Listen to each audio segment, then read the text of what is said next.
할렐루야.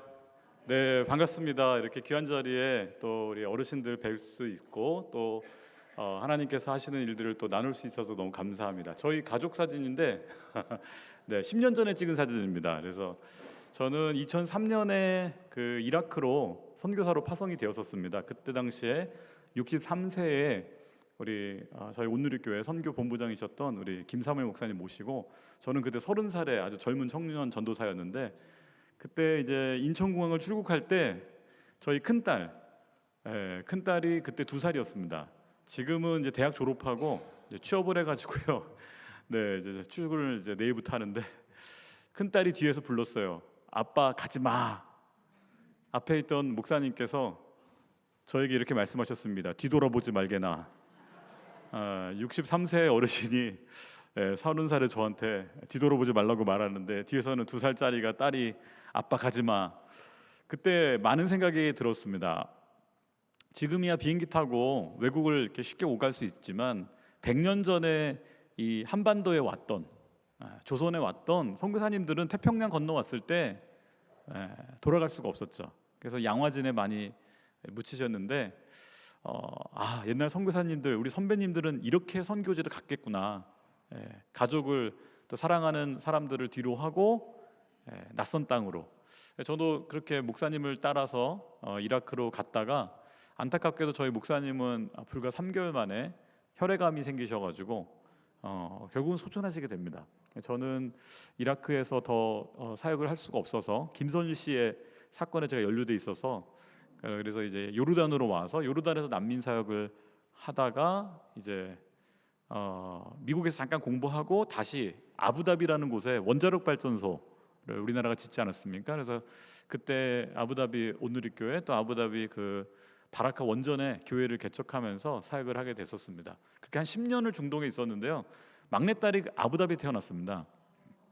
근데 교회에서 이제 2014년에 돌아오라고 한국에 와서 좀 사역을 하라고 저보고 안산에 내려가라고 그러시더라고요. 안산 내려가니까 세월호 사건으로 안산은 노란 깃발이 가득한 상황이었습니다. 그래서 이제 안산에서 저는 이제 중동에서 10년 이제 이주민 사역, 난민 사역, 이라크 난민 또 외국인 근로자 사역했다가 이제 한국에 들어와서는 이제 또 안산에서 10년 동안 이주민 사역을 하고 있어요. 해외 선교 10년, 국내 선교 10년을 다 했는데 안산에서 이제 아이들 다문화 아이들 이렇게 섬기고 외국인 근로자 섬길 때 저희 초등학생들이 한 30명이 됩니다.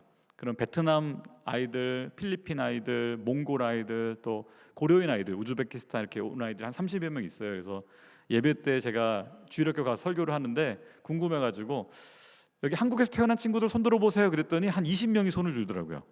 베트남 친구들 아빠가 한국, 엄마가 베트남, 필리핀도 아빠가 한국, 엄마가 필리핀. 근데 몽골 애들은 아빠, 엄마 다 몽골인데 한국에서 태어났어요. 그런 애들이 많아요. 그래서 이제 그럼 외국에서 태어났는데 한국 온 친구들 손 들어보세요 하니까 한 10명이 손을 들더라고요. 주로 우즈베키스탄, 카자흐스탄에서 온 고려인 아이들이 손을 들었는데 그 사이에 저희 막내딸이 손을 들었어요. 막내딸이 아부다비에 태어났거든요. 옆에 있던 몽골 친구가 물어보는 거예요. 아부다비가 어디야? 저기 중동에 두바이 옆에 있는 도시야. 나 거기서 태어났어. 그때 몽골 아이가 이렇게 저희 딸에게 물어봤습니다. 그러면 너 외국인이야? 네, 몽골 아이는 한국에서 태어나서 한국에서 어린이집 다니고 한국 초등학교를 다니고 있는데 목사님 딸이 이상한 나라에서 중동에서 태어나가지고 5살 때 한국에 온 거예요. 누가 이주민인가요? 그죠? 몽골 아이는 이주를 해본 적이 없어요. 저희 딸은 이주를 했어요. 그죠? 외국에서 태어나서 5살 때까지 자라다가 한국에 왔으니까 이주민이 저희 딸이 이주민이더라고요. 제가 그때 생각이 많이 바뀌었습니다. 아, 그렇구나. 지금 오는 이주민들은 부모님들은 이주를 했지만 그 자녀들은 여기서 태어나고 있어요. 이주를 안 한 거죠. 그래서 제가 그 장면을 보면서 많은 생각을 했고요. 그 뒤로 이제 10년째 이주민 사역하면서 하나님께서 이 시대를 바꾸고 있다라는 것을 많이 보고 있습니다. 저는 안산에 저희 온누리 M센터 사진인데요. 이제 15년, 16년 건축을 해서 아주 멋진 건물을 이제 하나님께서 주셨고요. 지금은 안산뿐만 아니라 여러 지역의 센터들이 있습니다. 현재 15개 언어로 언어별 예배들이 있고요. 그 다음에 예배들은 한 40개 정도 됩니다. 그래서 러시아 예배도 4개, 뭐 네팔 예배도 4개, 지역마다 러시아 예배들이 있어서요. 그렇게 이제 화성, 뭐 평택 이런 센터들이 지금 저희가 전국구로 지금 확장되고 있는데, 지금 안산을 본부로 해서 이제 김포, 남양주, 화성, 평택, 최근에는 이제 서산, 군산, 경주까지 센터가 생겼습니다. 그래서 서산하고 군산하고 경주는 저희가 세우고 싶어서 세운 건 아니었고, 하나님께서 이렇게 강하고 급한 바람처럼 지역 교회들이 자발적으로 시작하신 거를 저희가 도와드리면서 선교사를 보내가지고 현재 사역을 하고 있습니다. 지난 20년 동안 저희 M센터를 거쳐간 외국인은 한 10,000명 정도가 넘습니다. 그리고 그 중에 90% 이상은 다 예수를 믿지 않는 다 타종교인들입니다. 불교, 힌두교, 이슬람교, 또 사회주의권에서 온 친구들이죠. 그리고 그 중에서 850명이 세례를 받았는데, 감사하게도 무슬림 친구들이 한 70명 이상의 세례를 받았습니다. 그래서 하나님께서 이주민 사역을 통해서 열매들을 보게 하고 계시고, 또 30명을 선교사로 훈련해서 자기 나라로 또 보내고 있고, 최근에는 저희 베트남 목사님이 저랑 같이 10년을 사역했는데 캐나다로 담임 목사님으로 청빙받아 갔습니다. 캐나다에도 베트남 사람들이 많대요. 150명이 모이는 베트남 교회 담임 목사로 청빙을 받아서 제가 담임 목사로 보내드렸습니다. 할렐루야. 이게 이주의 시대에 나타나는 현상입니다. 한국에만 이주민이 많은 게 아니고요, 전 세계적으로 이주민들이 어느 도시나 많아요. 그래서 그런 일들이 계속해서 벌어지고 있고요. 코로나 전에는 저희 전체 예배 인원이 1,200명 정도 넘었었는데, 거의 코로나 때 거의 3분의 1까지 줄었었습니다. 그래서 6개월 동안 온라인 예배 드리니까 다 떠나더라고요. 그리고 한국이 코로나가 심하니까 자기 나라로 많이 돌아갔어요. 그래서 지금 성도들은 한 절반 이상이 바뀐 성도들입니다. 새로운 성도들이 계속 오고 있고요. 현재는 1,000명에서 1,100명 정도가 저희 예배를 드리고 있고, 안산은 한 600명 정도 예배를 드리고 있습니다. 최근에 뉴스들 보시면 이런 뉴스 보셨을 거예요. 외국 학자가 한국 출산율 보고 한국 망했다고, 심지어는 윤석열 대통령조차도 인구 국가 비상사태를 이야기하고 있는 시대를 우리 보고 있습니다. 저출산과의 전쟁, 뭐 이런 구호들을 외치시는데, 저에게 또 충격적이었던 뉴스는 이거였습니다. 2024년 올해 3월 달에 전국 초등학교 157개 학교가 1학년을 못 받았습니다. 서울에 있는 광진구의 화양초등학교는 폐교했습니다. 도봉고등학교도 폐교했습니다. 왜요? 학생이 없어서. 금년에 학교 들어가는 아이들이 1학년 아이들이 36만 명입니다. 제가 어렸을 때 학교 다닐 때는요, 오전반, 오후반 있었습니다. 제가 오후반 출신이거든요. 공부를 못해서가 아니라 애들이 너무 많아가지고 애들이 막 65명, 70명 이러니까, 그렇죠? 그래서 오전반 따로, 오후반 따로 이럴 정도로 사실 아이들이 많았는데, 지금은 한 반에 20명, 굉장히 적죠. 그런데 이 157개 학교는 앞으로 몇 년 후면 다 폐교합니다. 왜냐? 5년, 6년 후에 학교에 들어갈 아이들은 20만 명대입니다. 올해 36만 명인데도 157개 학교가 학생을 못 받았는데 5, 6년 후에는 20만 명대예요. 그래서 다 폐교할 수밖에 없는 상황입니다. 저희가 올해 안산시 교육청에서 저희를 찾아오셨어요. 2차례 찾아오셔서 제발 위탁형 대안학교를 좀 해달라. 왜 그렇습니까? 그랬더니 안산은 기본적으로 외국인이 많잖아요. 그런데 대부분 고려인 아이들이나 중도 입국한 아이들이 많습니다. 다문화 아이들은요, 한국에서 태어났기 때문에 한국어를 잘합니다. 엄마 아빠 중에 한 사람이 한국인이기 때문에 한국어 잘하고요, 어린이집 다니고요, 초등학교 들어와서 한국어 이상이 없습니다. 그런데 커서 들어오는 애들이 있어요. 특히 5, 6학년 애들. 학교에서 이 애들을 돌볼 수가 없는 거예요. 그래서 그런 애들만 뽑아가지고 이제 한국에 온 지 얼마 안 된 애들만 뽑아서 저희 보고 한국어를 가르쳐달래요. 그래서 저희가 갑자기 1학기 때 23명, 저희 M센터 주변에 6개 초등학교에서 23명 받았고요. 이번 학기는 14명, 3개월 동안 한국어를 가르치고 학교로 돌려보내는 위탁형 대안학교를 저희가 하고 싶어서 한 게 아니라 제발 좀 맡아달라고. 그래서 안산이 시범사업으로 지금 이걸 하고 있는데, 그래서 안산 동산교회가 2개 반, 저희 M센터가 2개 반 지금 이렇게 운영을 하고 있고요. 저희가 은퇴한 그 초등학교 선생님들이 지금 4분이 저희랑 이걸 같이 하고 계시고요. 그래서 같이 이제 한 분은 47년생이세요. 47년생 교장 선생님 출신이신데, 지금 다시 아이들을 가르치고 계세요. 저희랑 같이.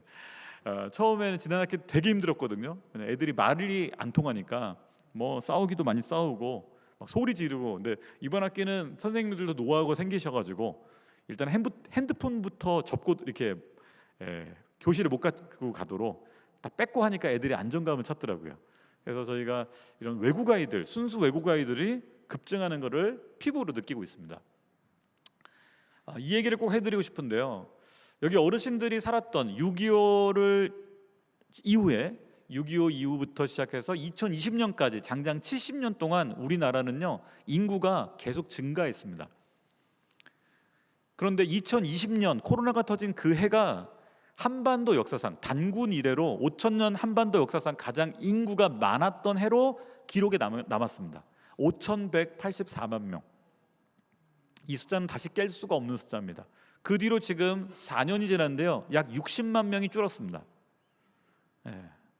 한국은 인구가 줄어드는 나라입니다. 그래서 뭘 말씀드리고 싶은가?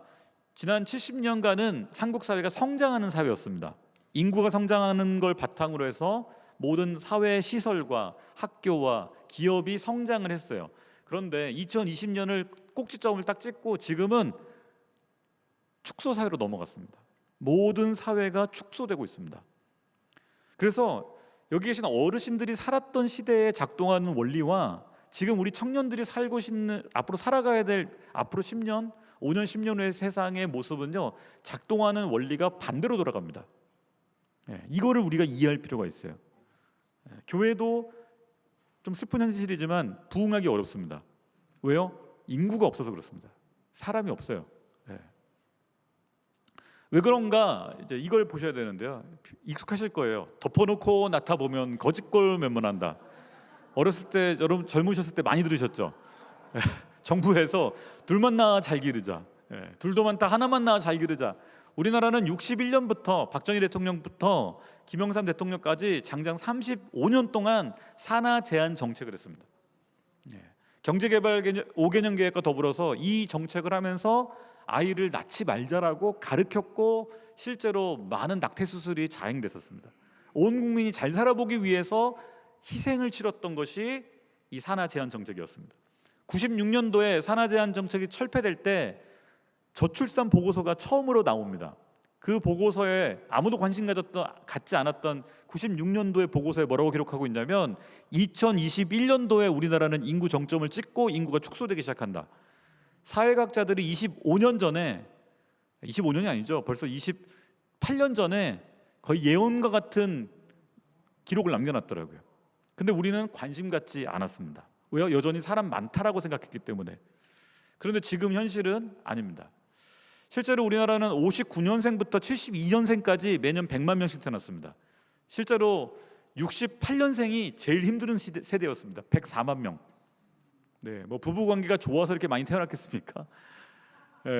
그렇진 않았을 텐데 이 지금 64년생부터 사실은 73년생까지 요 세대가요 지금 이제 은퇴하고 계시는 세대예요. 60대 이제 들어가시고 기업에서 은퇴하시고 제2차 베이비붐 세대인데요. 1,000만 명의 인구를 갖고 있습니다. 그런데 산하 제한 정책으로 말미암아 애를 안 낳기 시작했어요. 올림픽 하던 80년대에는요 88년도 어간에는 60만 명대까지 떨어뜨립니다. 40만 명을 줄였어요. 온 국민이 힘을 합쳐서. 실제로 그 36년 동안 태어난 인구가 대략 3천만 명 정도 됩니다. 지금 한국 사회를 이루고 있는 중심이죠. 그런데 실제로 태어나 보지 못한 인구는 약 1,500만 명 정도 됩니다. 그래서 우리 온 국민이 하나님 앞에 회개할 제목 중에 하나입니다. 우리 모르고 낙태했고요. 모르고 애들을 지었습니다. 특히 70년대생들은요. 넷째들을 많이 낙태했습니다. 의료보험 제도가 생겼는데 셋째, 넷째 의료보험 안 해줬습니다. 정부에서. 왜 낳지 말라고 했는데 낳냐고. 저희 아버님께서 직업군인이셨거든요. 전방에서 근무하시다가 성남으로 발령이 돼서 오셨는데 79년도에 집을 얻을 때 퇴짜 맞으셨어요. 이유는요. 애 셋이라고. 그때 이런 얘기 들으셨대요. 무슨 돼지 새끼냐고 애를 셋이나 낳냐고. 나라에서 애 하나만 둘만 낳으라고 그랬는데 셋을 낳았냐고. 집을 퇴짜를 맞았대요. 제가 선교사로 2014년에 이제 한국에 돌아왔을 때 서울에서 용산에서 집을 얻는데 2번 퇴짜 맞았습니다. 이유는요? 애가 셋이었어. 79년도나 2014년이나 25년이 지났지만 우리는 아파트가 아이보다 중요한 나라였습니다. 그 결과가 지금 오늘 이 시대를 만들어내고 있습니다. 우리 청년들 30대 친구들이 왜 애를 안 낳냐고 말을 하는데, 여러분 80년대생들은요 여자아이들은 생존자들입니다. 무슨 말씀인가? 80년대생들은요 초음파 기기가 등장해가지고 아들이면 낳고 딸이면 지웠어요. 그래서 딸인데 80년대에 태어난 사람들은 엄마가 낳아준 거예요. 그래서 엄마한테 감사하다고 말하라고 그랬어요. 그리고 실제로 남자보다 여자가 적습니다. 80년대생 이후들은. 그래서 인구가 있어 보여도 여자가 적어요. 애 낳을 사람이 부족한 거죠. 그래서 80년대는 60만 명대, 작년에는 충격적이게도 23만 명이 태어났습니다. 여러분 23만 명이면 남자 여자 1대1로 해도요 11만 5천 명이 여자입니다. 앞으로 2050년대에 태어날 인구는요 정해져 있습니다. 지금 0.7명, 여자 한 명이 0.7명 난다고 그러잖아요. 11만 명이 0.7명 낳으면 7만 7천 명입니다. 이 얘기는 뭐냐, 2050년대 한반도에서 태어날 아이들은 8만 명이 안 될 겁니다. 여러분 하기스 기저귀 분유 광고 보신 적이 언제인지요? 텔레비 안 나옵니다. 안 팔리니까. 그렇죠? 산부인과, 소아과 많이 없어졌습니다. 대신 뭐가 생겨요? 동물병원들이 잔뜩 생겼습니다. 우리나라의 하부 구조가 다 지금 문 닫고 있는 거예요. 초등학교 그 다음이에요. 그 다음은 중학교, 그 다음 고등학교. 교회도 자유로울 수 없습니다. 제가 통합측 목사인데요. 저희 통합측 교단의 교회의 절반이 주일학교가 없습니다. 여기 계신 어르신들이 어렸을 때 주일학교 다니실 때는 미어 터졌습니다. 지금은 없어요. 목사들이 목회를 못해서가 아니라 사람이 없어서 주일학교가 안 되는 거죠. 그런데 외국인들은 어때요? IMF 터지던 98년도에 30만 명 들어왔습니다. 30만 명밖에 안 됐었습니다. 근데 쭉쭉 늘어납니다. 여러분 우리 청년들이 어렸을 때는 학교에서 애 낳지 말라고 배웠고요. 97년도 11월에 IMF 터지고 98년, 99년, 2000년 취업이 안 됐습니다. 취업할 수가 없었습니다. 그리고 가정이 해체되는 걸 봤습니다. 아버지가 고용 회사가 망하니까 해고당하고 부부싸움이 일어나고.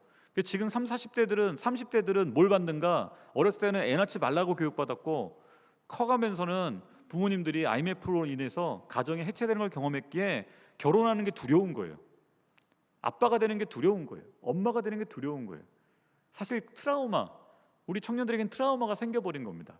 그래서 한국이, 저는 이런 지경이 왔는데요, 한국 교회가 마지막 소망이 있다고 생각합니다. 기도해야 되고요, 격려해 줘야 됩니다. 청년들을 지원해 줘야 됩니다. 제가 이주민 선교하면서 제가 도리어 요즘 뭘 얘기하냐면요, 청년들을 격려해 주고 결혼 장려 운동, 출산 장려 운동 시키자. 저도 둘로 맞추려고 그랬어요. 사실은 지금 큰 딸은 이제 지역 직장에 이제 취업을 했고, 아들은 연평도에서 해병대로 지금 군생활 하고 있거든요. 큰애랑 막내는 10살 차이 납니다. 늦둥이가 아부다비 태어났는데 저희 아버님께서 계속 얘기하시는 거예요. 셋을 낳아야 된다. 주님도 삼위일체 아니시냐. 아, 둘이면 된다고, 와이프 너무 힘들어한다고. 근데 하나님 아버님이 그러시는 거예요. 장학금 줄게. 셋째는 내가 키워줄 테니까 셋을 낳아라. 너도 삼남매 아니냐. 감사하게도 와이프가 용기를 내서 셋째를, 늦둥이를 낳아줘서 셋을 키우게 됐습니다. 너무 좋아요. 우리 청년들에게 우리 부모 세대가 해줘야 될 건 뭘까요? 격려해주고 지원해주고 응원해주고 도와줘야 이 아이들이 결혼할까 말까고, 애를 낳을까 말까입니다. 근데 저는 또 한편으로는 희망을 보는 건 뭐냐면, 교회 다니는 청년들은 그래도 결혼합니다. 교회 안 다니는 친구들이 결혼 안 해요. 생각해 보니까 앞으로 5년 10년 후에는요, 이 땅에 태어날 아이의 절반 이상은 교회에서 태어날 것 같아요. 민족 복음화를 이룰 절호의 찬스가 왔어요. 이슬람만 애 낳아서가 아니라 우리 크리스찬들이 생육하고 번성하여 땅에 충만하라. 할렐루야. 그래서 우리 젊은 친구들을 많이 응원해 주십시오. 지원해 주십시오. 이주민들은요 계속 늘었는데요. 아까 표를 잠깐 다시 한번 보여드리겠습니다. 코로나 직전에 251만까지 갔다가 코로나 때 50만이 확 줄었습니다. 코로나 안 터졌으면 이미 300만 넘었을 겁니다. 그런데 코로나 끝나자마자 2년 만에 50만이 회복됐고요. 지금 지난 8월 통계로 262만까지 올라왔습니다. 역대급 지금 수치를 계속 깨고 있습니다. 근데 그 뒤에 시대별로 이주민이 증가한 원인에는요, 정부 정책이 있었습니다. 이주민들이 오고 싶어서 오는 게 아니고요, 우리가 데려왔습니다. 농촌 총각 장가 보내기, 산업연수생 제도, 고용허가제, 외국인 유학생 5만 명 유치가 2010년의 목표였습니다. 지금 20만 명 넘습니다. 서울대, 연세대, 고려대, 서울에 있는 대학들 가보십시오. 연세대, 경희대 5천 명씩 있습니다. 유학생들이. 지금 우리 교육부에서는요, 유학생을 30만 명 이상으로 늘리겠다라고 말하고 있습니다. 안 그러면 지방에 있는 대학들이 다 문 닫기 때문에. 그 정부 정책이 발표될 때마다 이주민이 계속 폭발적으로 증가했어요. 작년에는 재외 동포청을 세웠습니다. 우리나라에서 해외 동포로도 데려오게 만들자. 재미동포, 제일동포, 제러시아동포, 제중동포 편하게 외국인하고 이렇게 좀 대우를 해주자. 제가 요즘 미국이나 호주에서 은퇴하신 목사님들이 저희 MC한테 자꾸 찾아오십니다. 왜 이제 한국에 돌아와서 노년은 좀 보내고 싶다. 그러면서 이주민 사역하고 싶다. 본인이 미국에서 호주에서 이주민으로 살아보니까 그 서러움을 알아요. 그래서 내가 좀 도와주고 싶다. 한동훈 법무장관이 작년에 이민 정책 안 하면 국가 소멸 피할 수 없다. 정부는 이미 알고 있습니다. 이제 국민들도 다 알게 됐습니다. 국가 소멸 상태로 지금 현재 가고 있고요. 안산시는 시장님이 나서서 이민청을 유치하기 위해 열심히 뛰어다니고 계십니다. 그래서 작년에 나온 거의 모든 정부 정책은요, 이민 정책입니다. 외국인 근로자를 데려오는 수준이 아니라 눌러 앉히는 정책들이 계속해서 나오고 있어요. 외국인 근로자들은 대부분 비자를 받고 와요. 비자. 그죠? 근데 E9 비자라는 비자를 비전문 취업 비자를 받고 오는데요. 원래 1년에 5만 명 내지 6만 명을 데려왔던 비자입니다. 작년에 12만 명 데려왔습니다. 올해 16만 5천 명 들어왔습니다. 왜요? 일할 사람이 없어서. 요즘 주부님들이 이제 시장 가서 보면은 사과 하나에 10,000원씩 해요. 2개에 10,000원. 와, 옛날에는 상상할 수 없는 가격이잖아요. 왜 이렇게 비싸졌지? 딸 사람이 없습니다. 논농사, 여러분 벼농사는 기계로 짓지만 밭농사, 과수원은요 손으로 다 따야 돼요. 딸 뿐이 없어요.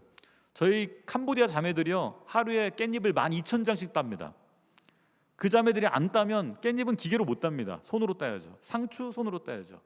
그거 안 따면 어떻게 돼요? 저희 삼겹살도 못 먹는 거예요. 여러분 요즘 어선 선장님들만 한국 분들이고요. 선원들은 다 인도네시아, 베트남 친구들입니다. 선장님들이 이제 70대 넘으시고 계세요. 그분들 이제 배 못 타시면 물고기 생선값도 엄청 오를 겁니다. 우리의 먹거리를 외국인 근로자들이 다 생산하고 있어요. 왜요? 우리는 하나만 낳아서 키웠거든요. 사람을 낳으면 어디로 보내요? 서울로 보내고 말은 제주도로 보내고 다 서울로 보내니까 다 똑똑해졌고 대기업 들어가고 카페는 운영하는데 농사 지을 사람은 없는 거죠. 공장에 기계 돌릴 사람은 없는 거죠. 그 자리를 외국인 친구들을 데려다가 일시키고 있어요. 공장 저희가 안산에 저희는 공장이 많잖아요. 안산 공장의 사장님들은 사람 구하기 어려워서 지금도 허덕이십니다. 외국인 근로자들을 더 늘려달라 해가지고 16만 5천 명까지 매년 데려오는 걸로 늘렸는데 사장님들의 고민은 뭐냐? 비자 끝났다고 돌아가는 거예요, 형제들이. 아니 기껏 가르쳐놨더니 보통은 3년 하고 1년 10개월 연장해서 4년 10개월까지 머물 수 있어요. 비자 끝나면 가는 거예요. 그러면 또 새로운 애 데려와서 또 가르쳐야 돼요. 이 짓을 20년을 했어요. 20년. 그 고용노동부에 계속 얘기한 거예요. 비자 좀 바꿔달라. 작년에 E7포라는 비자가 확 열렸습니다. 이 비자는 전문 비자입니다. E9은 비전문 취업 비자고 E7 계열은 전문 취업 비자. 영어 강사들, 엔지니어들이 이 비자를 받는데 E7포는요 전국에 2,000명밖에 안 주는 아주 특수한 비자였어요. 그런데 외국인 근로자 중에서 성실한 친구들, 사장님이 추천한 친구들, 연봉 2,500만 원, 최저임금이죠. 그리고 한국어 능력 시험 2급, 1급이 아주 초급이고요. 2급이 그 다음 단계입니다. 받으면은요 E7포로 비자가 바뀌어요. 이 비자를 바뀌면 안 돌아가도 되고요. 비자 연장이 쉬워져요. 더 중요한 건 가족을 데려올 수 있게 됩니다. 그동안 E9으로 왔던 친구들은 이제 가족 동반이 안 됐어요. 혼자 왔어요. 사실 빚을 많이 지고 왔습니다. 첫 해는 빚 갚느니라고 돈 다 보내고요. 둘째 빚 좀 갚으면 휴가 때 가서 결혼하고 옵니다. 그래서 3년차 4년차 모아서 가서 땅 사가지고 그래도 돈이 모자라기 때문에 또 다시 오려고 그랬죠. 근데 이제는 비자가 바뀌니까 어떻게 되는가? 가족을 데려오기 시작해요. 근데 이 비자가 E7포라는 비자가요 원래 전국에 2,000명 주는 비자였는데 작년에 3만 5천 명으로 늘렸습니다. 그러면 이 친구들이 부인 데려오잖아요. 그럼 7만 명 됩니다. 아이 한 명 데려오잖아요. 10만 명 됩니다. 매년 10만 명씩 늘어날 수 있는 비자가 작년에 열린 거예요. 10년이면 100만 명이 늘어날 수 있는 비자고요. 와이프랑 애들 데려오면 안 돌아갑니다. 이주민들의 특징은요, 혼자 와 있을 때는 돌아갑니다, 무조건. 근데 여자분들은요, 한국에 오잖아요, 자기 나라로 절대 안 돌아갑니다. 몽골, 네팔, 베트남, 뭐 캄보디아, 태국 마찬가지예요. 한국은 여자분들이 살기 너무 좋은 나라예요. 자기 나라에서는 사람 대우 못 받았는데 한국에 오면 사람 대우 받아요. 그래서 여자분들이 한국에 오는 순간 눌러 앉습니다. 그래서 이 비자 하나로 앞으로 저는 이주민 인구가 10년 후에 100만 명이 더 늘어날 거라고 보고 있습니다. 유학생도 30만 명 유치를 목표로 하고요. 과거에는 유학생 공부 끝나면 돌아가라 그랬는데 지금은 현지에 있는 지방에 있는 중소기업에 다 취업시키고 있습니다. 예. 심지어는요, 군대도 갑니다. 누가 대한민국 국민인가? 지금은 개인이 국가를 선택하는 시대입니다. 한국 친구들은 군대 안 가려고 미국 시민권 없고 호주 시민권 없습니다. 그런데 다문화 아이들은요, 한국 국적을 지키기 위해서 군대 가고 있습니다. 작년에 저희 M센터에서 인도네시아 아이, 아빠가 한국, 엄마가 인도네시아 무슬림이었던 가정인데 아빠가 일찍 돌아가셨어요. 무슬림 엄마에서 컸던 아이가 3사단, 백골 사단에 들어갔습니다. 논산훈련소에서 세례받았습니다. 작년 7월에 저희 M센터에 한 외국 친구가 두리번거리길래 제가 이제 가서 말을 걸었죠. 여러분, 그 요나서에 보면 좌우를 분별치 못하는 자, 그런 표현이 있잖아요. 교회에 왔는데 좌우를 분별하지 못하고 두리번거리면 새 가족입니다. 다가가서 말을 걸어야 됩니다. 도와드릴까요? 어디 찾으세요? 저도 두리번거리는 좌우를 분별치 못하는 이 외국 친구에게 뭘 도와드릴까요? 한국어 배우고 싶대요. 한국어 교실 이미 시작하고 있는데 좀 기다려야 되는데, 그럴 때 강력한 무기가 있습니다. 바로 모카 골드 믹스 커피. 여러분, 이주민 선교에서 믹스 커피는요, 필수 선교 무기입니다. 믹스 커피 한 잔 주면은요, 앉아서 10분 동안 이야기할 수 있어요. 말을 거는 거죠. 왜 한국어 배우려고 그러세요? 어디 사세요? 알고 봤더니 길 건너편에 모스크에 다니는 친구더라고요. 2001년생, 아주 어린 친구였습니다. 저희 큰딸하고 동갑이었는데, 그래서 시화공단에서 일을 한대요. 파키스탄 아저씨들하고. 근데 왜 한국어 배우려고 해요? 군대 가야 된대요. 왜요? 외국인 아니에요? 파키스탄 사람 아니에요? 주민등록증을 보여주더라고요. 아빠가 파키스탄, 엄마가 한국 사람이었어요. 2001년에 한국에서 태어나서 어린 시절을 보내고 파키스탄으로 돌아가서 초등학교, 중학교를 다녔대요. 고등학교는 요르단에서 다녔더라고요. 제가 요르단 선교사였거든요. 왜 요르단이요? 그랬더니 이슬람 교육을 받기 위해서 유학을 갔대요.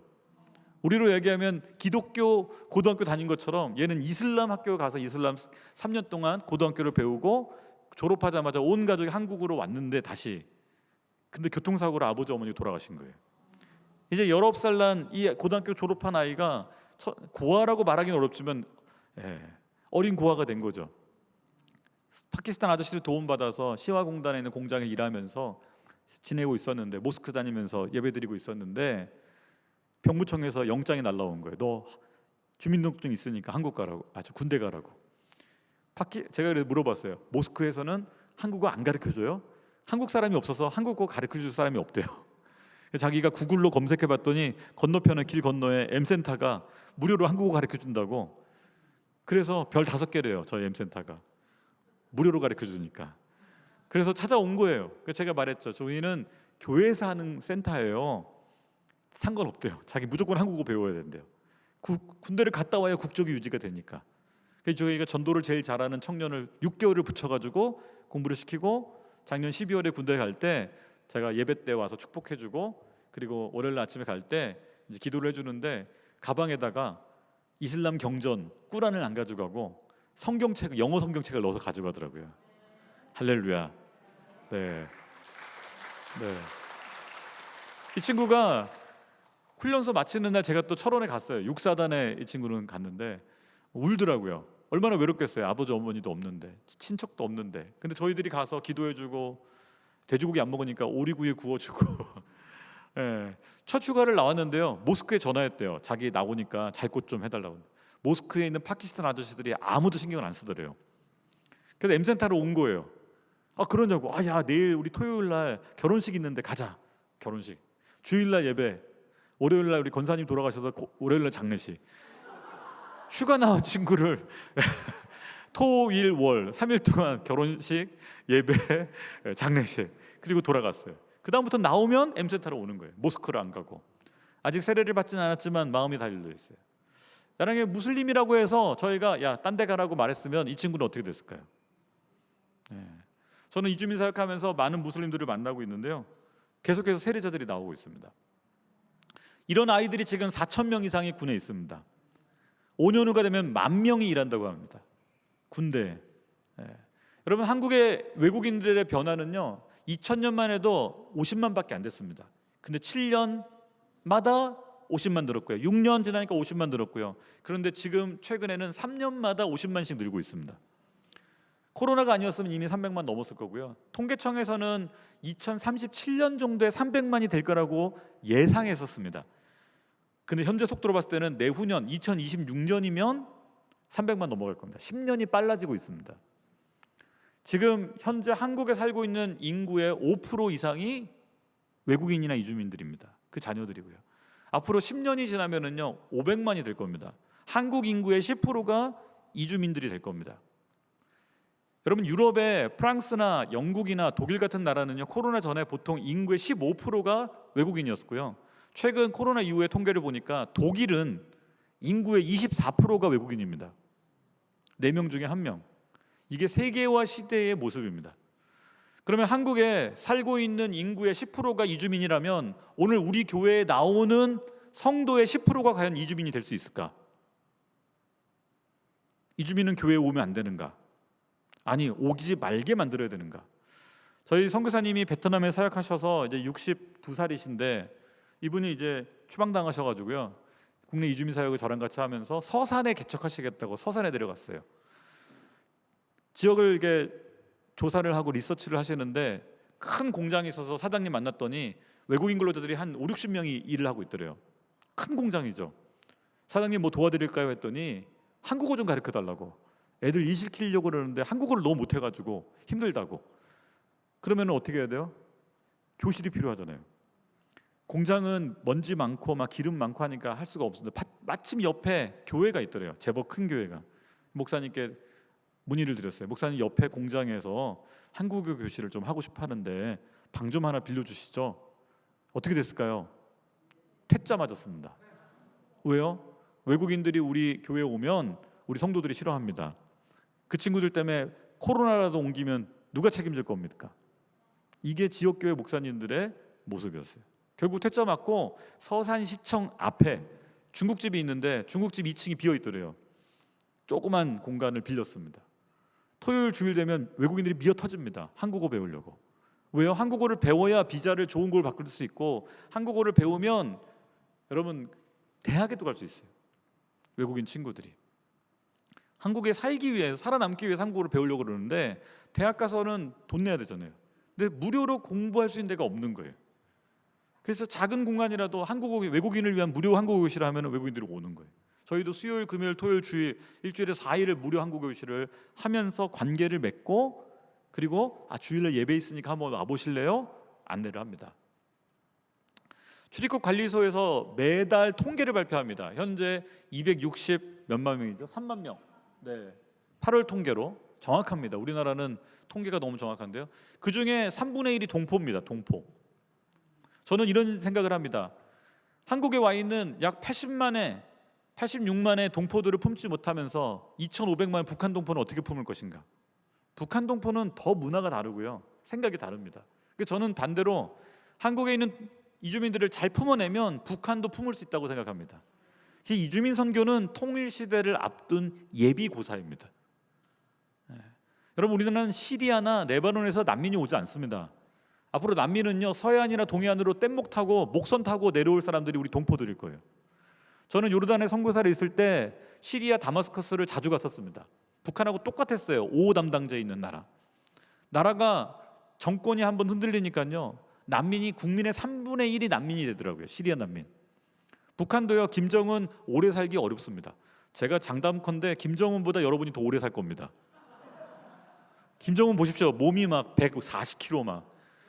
그 몸 갖고 얼마나 버티겠습니까?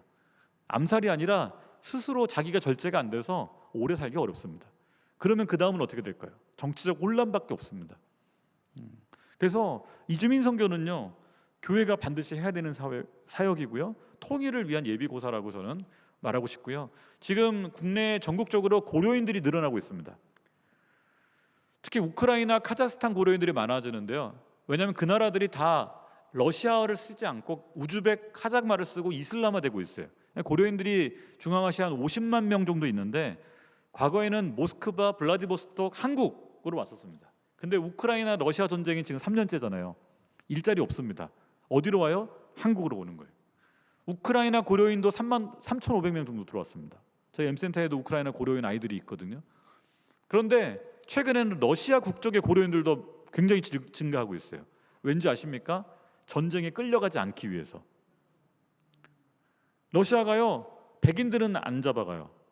그런데 고려인들을, 유색인종들을 시베리아나 블라디보스톡의 소수민족들을 잡아서 전선으로 강제 징집 보내고 있어요. 고등학교를 졸업하면 징집당한대요. 그러니 고려인들이요, 러시아 국적의 고려인들이 아이들이 고등학생이면 한국에 와버리는 거예요. 안 그러면 어떻게 돼요? 끌려가면 총알바지 되니까. 그래서 지금 고려인들이 계속해서 늘어나고 있고 전국적으로 고려인 마을들이 형성되고 있어요. 근데 고려인들은 한국어를 못해요. 러시아밖에 못해요. 중국 동포들은 한국어를 잘합니다. 북한하고 계속 관계를 했기 때문에. 그래서 지금 우리나라 입장에서는 고려인들을 어떻게 품어낼 것인가가 굉장히 중요한 과제입니다. 여러분, 교회만이 이주민의 친구입니다. 네. 공무원들도 열심히 애를 쓰고 계시지만 공무원들은 행정적으로 일하지 이주민들하고 직접 만나지 않습니다. 근데 지역사회에서 이주민들과 같이 부딪히고 만나고 관계를 맺는 건 교회예요. 교회가 문을 열지 않으면 물론 같은 동네에 있지만 인사도 안 하겠죠. 그러나 조금만 나가면 만날 수 있습니다. 교회만이 저는 이주민의 친구고 다문화 가정의 희망이라고 믿습니다. 살아나 우리가 지켜야 할 아이, 작년에 평택에 저희 몽골 부부가 어렵게 아이를 임신했는데 5개월 만에 애가 태어나 버렸어요. 580g에 태어났습니다. 저희 막내딸은 3.5kg에 태어났거든요. 여러분, 580g은 고기 한 근이에요. 어떻게 삽니까? 그죠? 그래서 저희 선교사님이 저한테 전화해서 목사님 큰일 났어요. 애가 580g이에요. 네? 기도해 주세요. 저희 이주민 성도들한테 막 애기 엄마들한테, 베트남 엄마들, 러시아 엄마들 기도하자고 이 얘기. 이름이 없어서 살아나라고 지었습니다. 제발 살아나라. 하루하루가 정말 중내 산해하고, 참 우리나라가 놀라운 게요, 삼성 서울병원에서 이 아이를 살렸는데 한 달 좀 지나니까 인큐베이터에서 소망이 보이더라고요. 살 수 있을 것 같다. 근데 엄마 아빠는 절망이 보이는 거예요. 왜요? 병원비가 1억을 넘어가기 시작하는 거예요. 의료보험이 없기 때문에. 한국에 와 있는 이주민들의 절반 이상이 의료보험이 없습니다. E9 비자로 오는 친구들은요, 회사에 공장에 취업했기 때문에 4대 보험이 있어요. 그런데 동포들은 거의 다 없습니다. 그리고 불법 체류하면 없죠. 이 아기는 의학적으로 소망이 보이는데 재정적으로 절망이 보이는 거예요. 그래서 저희가 이주민 성도들한테 우리 아이를 살려보자, 모금 한번 해보자. 저희 M센터 이주민들이 10,000원, 20,000원 모아서 1,400만을 모았습니다. 몽골 부부 남편이 교회 안 다니는 분이세요. 제가 전달하면서 이거 한국인이 주는 게 아니라 우리 이주민 성도들이 모았습니다. 우리 캄보디아, 베트남, 우리 몽골, 러시아 엄마들이 모았습니다. 그 아빠가 펑펑 울더라고요. 같이 어려운 사람들이니까. 저희 힘만으로 안 돼서 기아대책에 도움을 요청했더니 기아대책에서 유튜브 광고해주고, 또 삼성 서울병원에서도 의사 선생님들이, 간호사분들이 돈을 모아가지고 이 아이를 퇴원시켰습니다. 지금 열심히 교회 나오고요, 이 아기가 예쁘게 자라고 있습니다. 할렐루야. 제가 이주민 사역하면서 저를 찾아오는 이주민들은 대부분 도와달라고 찾아옵니다. 근데 제가 경험해 보니까 돈으로 해결할 수 있는 문제가 쉬운 문제더라고요. 돈으로 해결할 수 없는 문제가 진짜 어려운 문제. 생명을 돈으로 살릴 수가 없어요. 그때 할 수 있는 거 기도밖에 없더라고요. 이주민들한테 말합니다. 기도하자. 그러면 한숨 쉬어요. 기도가 밥 먹여주나요? 근데 기도는 밥 먹여줍니다. 기도하자. 사실 저희 M센터에 돈 별로 없거든요. 당장 도와줄 수가 없어요. 그럼 일단 기도하자. 그럼 한 주, 2주 지나면 답답해합니다. 그런데 예상치 못한 순간에 하나님이 예상치 못한 방법으로 도움을 주세요. 그 이주민들이 이런 얘기를 해요. 집사님이 기도해 주셔서 기적이 일어난 것 같아요. 하나님이 살아계신가 봐요. 여러분, 돈으로 도와주면은요, 도움 받고 안 옵니다. 목적이 이끄는 삶이에요. 목적을 잃었으니까 예배 안 와요 이제. 근데 기도하자라고 한 주, 두 주, 한 달을 기도하면은요, 이 친구들이 하나님 앞에 매달리면서, 사실 불교도고 힌두교들인데 기도하면서 어떻게 해요? 살아나요. 지난 8월에, 두 달 전이죠, 저희 인도 예배, 남양주에 있는 인도 예배가 강릉에 수련회를 갔어요. 아하마드라는 형제가 발작이 나서 예배 중에 혀를 깨물고 쓰러졌어요. 강릉 아산병원에 긴급 응급실로 데려와서 이제 막 중뇌 산에 막 피 흘리고 막 선망 증상 오고 정신 이제 잃고. 근데 그 친구가 작년에 세례받은 친구였어요.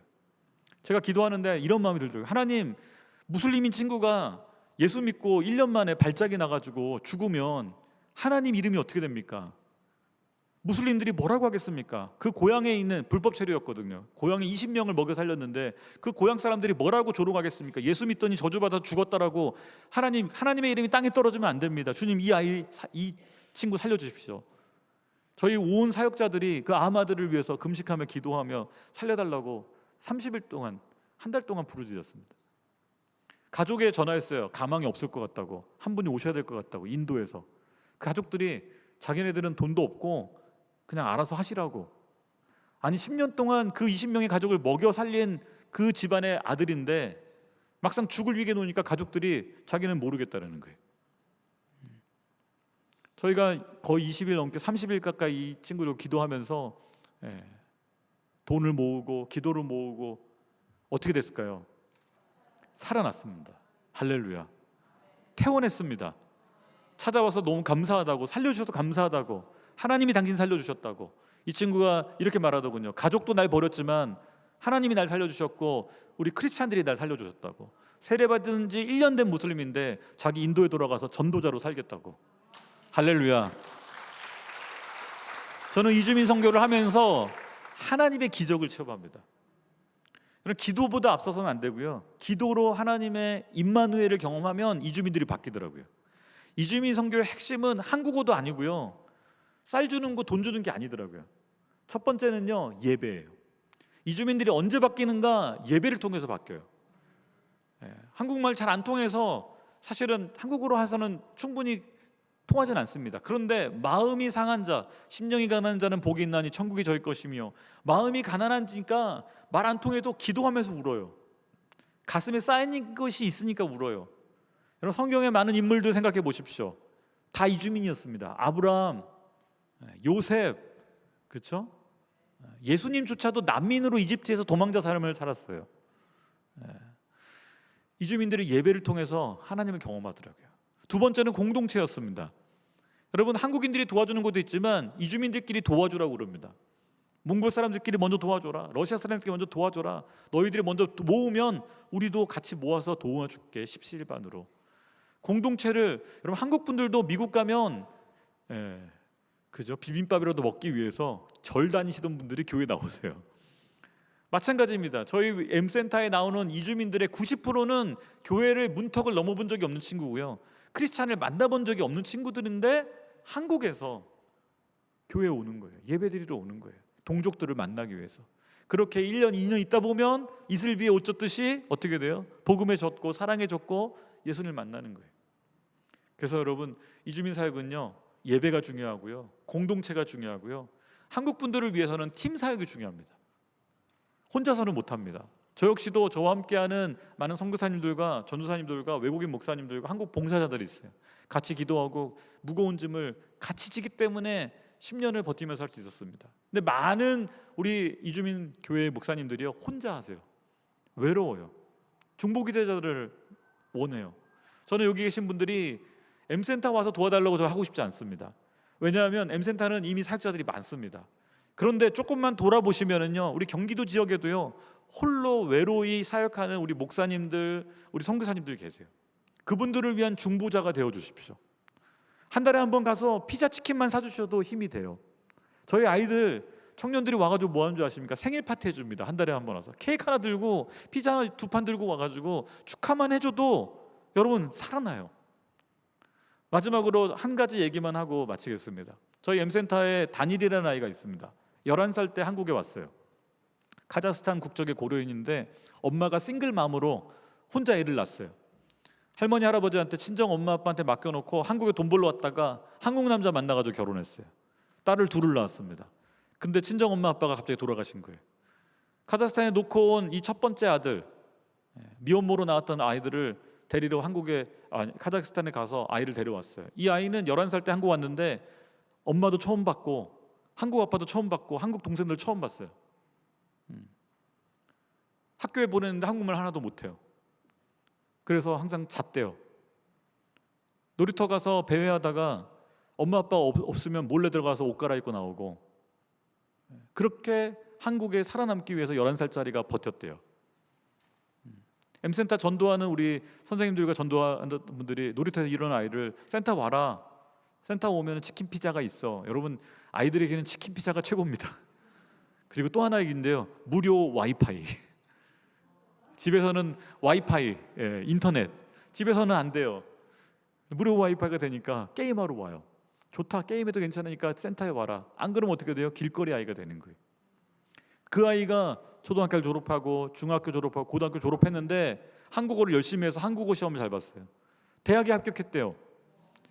근데 엄마 아빠가 학교를 보낼 생각이 없어요. 아빠는 내 아들 아닌데 내가 왜 학비를 대야 돼? 저희 선생님들이, 집사님들이 돈을 모아서 애 학비를 만들었어요. 제가 저희 아버님께 부탁을 드렸습니다. 저희 아버님 연금 받으시니까 아버님, 이 아이 공부 좀 시켜주세요. 저희 아버님이 남원이 3년 반을 학비를 대주셨습니다.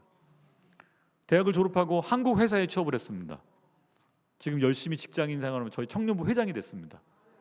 이 친구가 할렐루야, 동생들한테 말해요.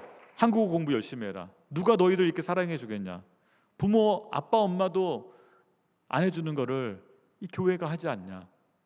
선생님 말 안 듣던 애들이 이 형아의 얘기를 듣고, 이 친구는 러시아어로 수학을 가르쳐줘요, 동생들을. 그 하나이가 첫 대학을 가니까요, 그 뒤에 있는 동생들이 우리도 대학 갈 수 있어요? 엄마 아빠들이 대학을 다녀본 적도 없고, 심지어는 이혼한 가족도 되게 많아요. 가정폭력도 많고. 그냥 버려두면은요, 외로운 늑대가 되거나 늑대 떼가 되는 애들이에요. 그런데 교회를 만나니까 애들이 꿈을 꾸기 시작해요.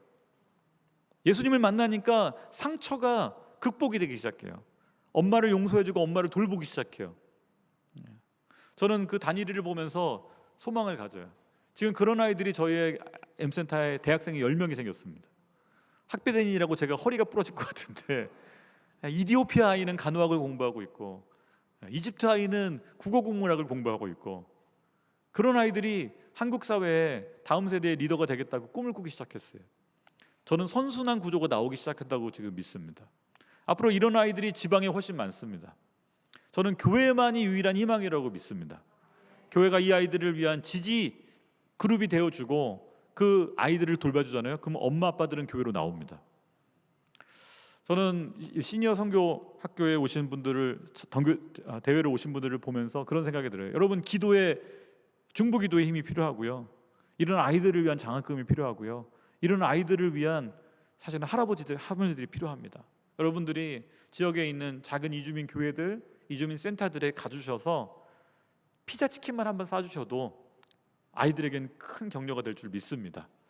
앞으로 계속 기억해 주시고, 이주민 사역 전국에 많습니다. 작은 센터들과 교회들을 많이 도와주시기를 부탁을 드립니다.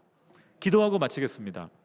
하나님 감사합니다. 한국 사회를 정말 성장시키고 한국의 부흥을 이끌었던 우리 시니어 분들, 하나님 마지막 소망처럼 정말 다음 세대 다니엘과 느헤미야와 요셉 같은 아이들을 키워낼 수 있도록 하나님, 우리 어르신들의 기도를 사용하여 주시고 어르신들의 사랑과 헌신을 사용하여 주시옵소서.